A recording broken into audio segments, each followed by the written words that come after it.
Hello everybody, it is a cold and frosty morning and my name is Harry Jacobs and I am the North of 60 Gamer and welcome to the table. Today we are starting our adventure and role-playing adventures, starting with Adventure 1, which is the Battle of Black Lake.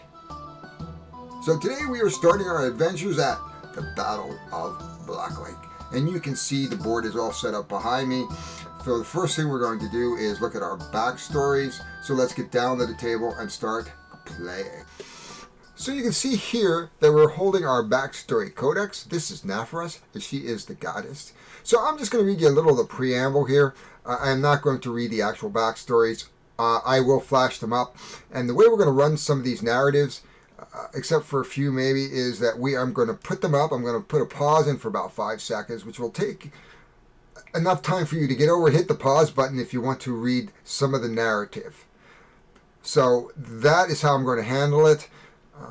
If you want to stop and you want to read the spoilers, please do. I will encourage you. This has been already done a couple of times out there. This is just my take on it. And I want to be a bit more on the rules side rather than the play side. So I'm not going to emphasize the play. So for you, this is going to be a little shorter. For me, it's going to be a little longer because what's going to happen is I'm going to pause. I'm going to read the stuff because I'm playing, so I have to read it. And then I'm going to make it. Then we're going to come back at the decision point. And that's how we're going to handle this. So we can try to keep these videos down to 20 or 30 minutes. I suspect this is going to take maybe 2-3 videos to get through the first adventure. I want to keep it down to about 90 minutes. I've seen the others. They're closer to 2 hours, the solo playthrough that's out there. So so I'm going to break it down. I'm going to index it really, really well. So if you want to see a specific thing like combat or how some other things, mechanics work, we're going to stress that in this video.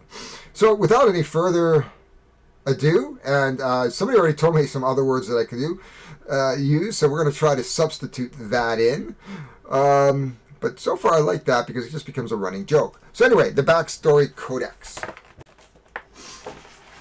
Okay. So you can see me, I'm getting ready to read this. Overview.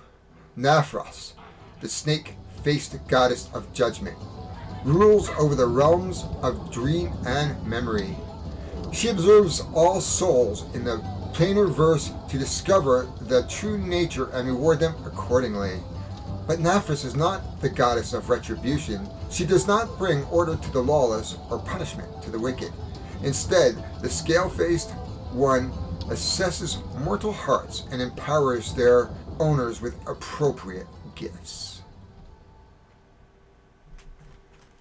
So you might have seen that I put the narrative up so you can read along.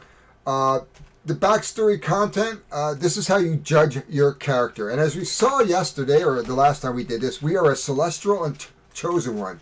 So I went over to page 65 in the Codex. And we'll just plop that open. Here we are. You can see it, and the chosen one's in here too on page 72. And I took a picture of this, so I'm not going to read it to you. This is the celestial. Down here, it tells us to add in down here into our area of adventure and location.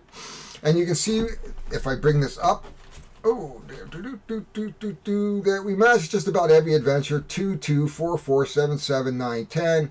Location DCF when revealed. B, D, A, A, F. A for 9, 10 is F. And you can see the little cube here. So that is how it works. In a nutshell, I am a celestial being. I was discovered with a mark on my head in the village. The village sent me off to the temple where they raised me to become holier than thou, I guess. And that is my story. You can read it for yourself. Again, I'm going to put that pause in, put these up. You can put me on pause. The breaks are only going to be about 4 to 5 seconds long. And you can put me on pause and read it if you want. Or you can just skip ahead to this story. And so we're ready to go here. And that is how we set up the backstory.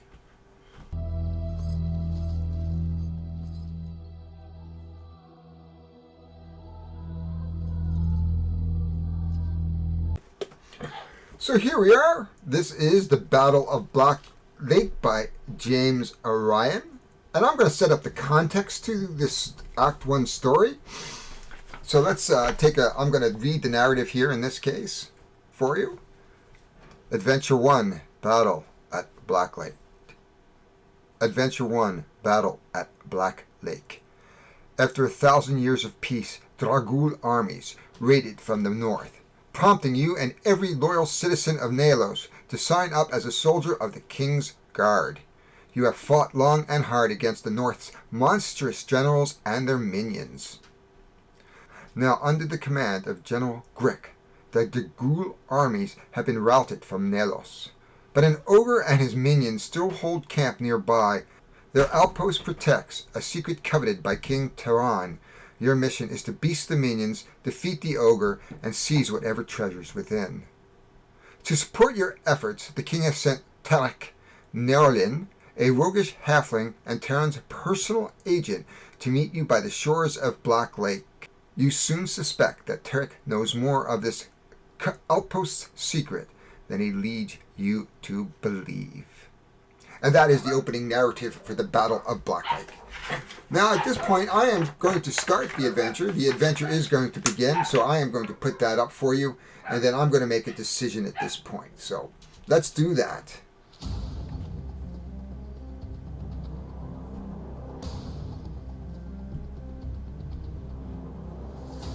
So I'm at the first decision point. Hopefully, if you read through this and understand what that decision is, when you see a little question mark here, that means that it's an option. So I have two options here. I can side with General Grick and learn more about the Dragul plans, or side with Commander Zalek and investigate threats to the capital.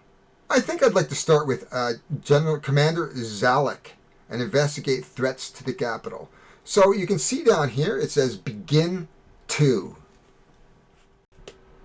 Before we get any further, I just want to wish my American friends and family happy Thanksgiving and Black Friday. And for you, I have this special treat. I do not know what it's going to taste like. Maybe on Thursday, I'm going to videotape me taking a sip of this. We are unsure what this really tastes like. This is Jones Soda, which is a very famous brand up here in Canada, and it is turkey and gravy flavor. This is not a paid advertisement. So in between dog emergencies, I am starting to read the Begin, and we'll put this up. This is Begin 2, so this is going to tell us everything we need to do to get us to start the adventure. You point to the coin, and General Gark pats you on the back with pity. Well, good luck to you. He collects the vial of elixir and exits the tent. So we're going to record a keyword. So what I'm going to do is, normally we would just write on here, but because it's over there and I don't want to move it back and forth, I'm actually going to use a little post-it notes, and I'm going to write the keyword Zalek in. And you can see, and I'm going to put this up, of course, every time there's a triangle, and we talked about that, that is an action to be done in order. So we're going to write the word Zalek. And keywords will be used through the adventure, and I'm just going to put that over here for keywords. Next, we're going to Grick wouldn't hear my counsel, says Commander Zalek, and won't hear yours either, but I'm glad to know I have your trust. As your mission, leave now and travel due east until you reach a small enemy encampment. A special operative of King Tehran will meet you there. Commander Zalek rolls up the map. You can keep the coin. Again, gain 1 coin. Woohoo! We're up to 8 coins. We're gonna be able to spend on something. You make haste under a crescent moon, crossing burns and abandoned farmland in open prairie. At the top of the bluff, you look at the dark lake to the wooden outpost. Place your party marker at location A. Now you can see there is a blue cube here, or probably you can't see that there's a blue cube here. So just zooming in, you can see I have come to a border prairie. You can see a blue experience marker. So when I get to the blue experience marker, I will pick it up and I will put it on my sheet. Experience is used for a number of things, mainly for resting. I should say, there are a couple of options here. One, you have to have them for resting for resting, and we'll get to that rule. Basically, for every experience, you're going to grab a dice and reduce your fatigue. If your fatigue ever goes over 16, you're exhausted and you'll have to camp or rest. And if you don't have a experience cube, you're not going to rest. So it's very important to have experience. At this point, we have a choice. Place your party marker at location A. Read A. Oh, there's A. So I'm going to take a picture of it, and then we'll see how much we'll read and just how much we're just going to go over. So in the book, we have got to location A, the Borden Prairie. So when you have your basic rules, and then they introduce rules as you go along here as well. If you've played Dragonholt, that is how Dragonholt works. You build upon each adventure, adding more and more rules and a little bit more of everything. So this is how it's going to work.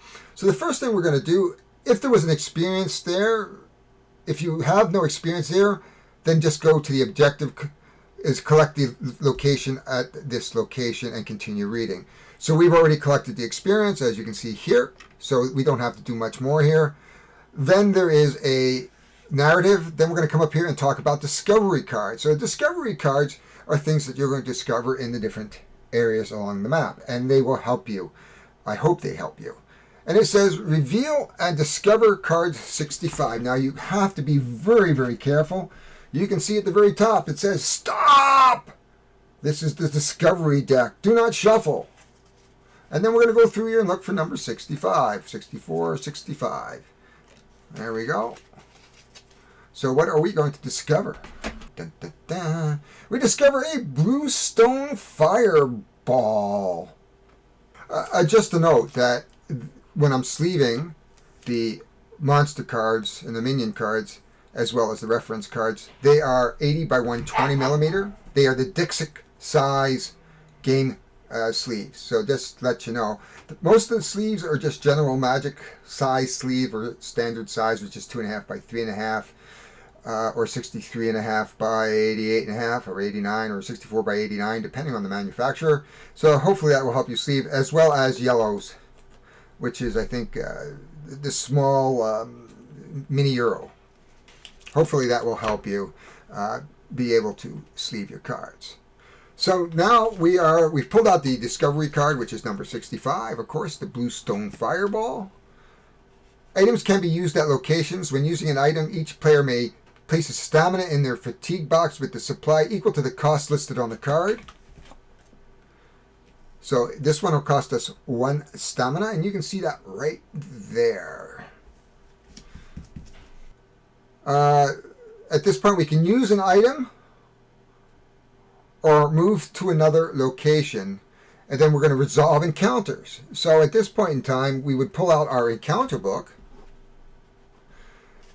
In a multiplayer game, the player on the right, so we're not playing a multiplayer game. This is all up there for you to read. You can pause it at any time. I'm going to have it over either above me or below me, and we're going to move through the sections together as I've worked through this. So let's decide, what do we want to do? Do we want to use an item or move to another location? So at this point, let's look at, I didn't sense any danger that we got to throw this anywhere at this point. But so let's move to another location. So basically what we're going to do now is we're going to take our marker and decide whether we want to move to this location or this location, either the Knoll Camp or the Goblin Camp, or towards the Knoll Camp and the Goblin Camp right here. These are the encounter markers. So we have to decide which way we want to go. Do we want to go to this encounter or this encounter? I don't know. I guess I don't know the game, and we're playing along together here. So let's go towards the Goblin Camp. I don't like goblins very much. And so we're going to go over to the first encounter. Now, when you get an encounter, what's going to happen is we're going to come over here to the Tome of Encounters. And then we're going to find out the... we're going to turn to whatever adventure it is, and it'll be either adventure 1, 2, or 1, 5. So one of these two right here. But at this point in time, I think we have about 15 to 20 minutes worth of video. So we've gone over just the start of the game, a little bit about gaining experience. We gained a coin. We've learned a little bit about the adventure. We've got our backstory filled out. We've done our first discovery card. We've learned about movement and keywords. At this point in time, I'm going to stop. We're going to edit this. We're going to put this up on the internet for you to watch. Now, please, I ask you to see how this works for you, because I'm interested in this as an experiment of this using, flashing up these and working through it together and working together as me and my friends out here on the internet. And we're going to just turn this over. So we will be doing encounter 2. So this is going to be serialized, basically, as we learn the rules and we move through the game. So, and I'm going to index a lot of this so that you can really see where we're going, and that way you can skip things if you want, or jump ahead to specific bits. But we are ready in our next video to do our first encounter. But right now we have begun the game. So as always, if you like what you see, please hit the like button. Subscribe. That is how you show me a little appreciation for what I'm doing here. This takes time, and I will tell you that even a small video can take about an hour and a half to edit, where it took me about an hour to videotape. So this is a couple hours effort, and I don't get paid for this. I don't ask for money. Keith did not pay me to do this, though it'd be nice. Keith, if you're watching, we'll talk. Anyway, folks, that is it for me. I have things to do. I have a full-time job, as you know, so I'm going to go off to have a coffee, play with my dogs. I may play a little Diablo 2 in the morning, and that is it for this video. So for now, I will see you probably tomorrow morning. I'm going to put this out today. Today is Tuesday, November 23rd, I believe. So hopefully we're going to get another bit of video out tomorrow. So this is part 4. So the adventure begins.